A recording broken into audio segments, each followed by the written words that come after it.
මේ ගැම්ම කාගෙද? මේ ඩැමින්ස් බ්‍රෝගේ අපායේ විහිළු. ආයුබෝවන්. ඔයාලත් ආවද?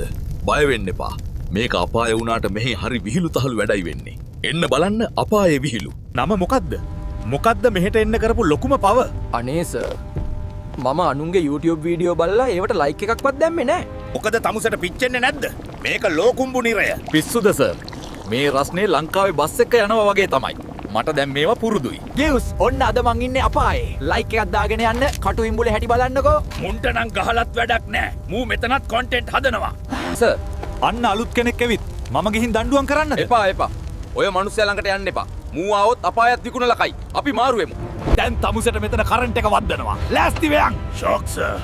ලංකාවේ කරන්ට් බිල ගෙවනවට වඩා මෙතන නිකන් වද්ද ගන්න එක මට ලාභයි. අනේ දෙයියනේ, මෙතන ඩේටා නෑ, සිග්නල් නෑ. ඔක තමයි තොපිට දෙන දරුණුම දණ්ඩනය.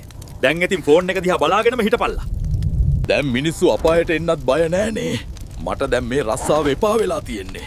මේක අපායක් නෙවෙයි, දැන් විහිළු ලෝකයක්. අපේ වීඩියෝ බැලුවට ස්තුතියි. තව මේ වගේ පිස්සු විහිළු බලන්න කැමති නම් දැම්ම සබස්ක්‍රයිබ් බොත්තම ඔබන්න, බෙල් එකත් ගහන්න අමතක කරන්න එපා. එහෙනම් අපි ගියා, ආයෙ හම්බ වෙමු.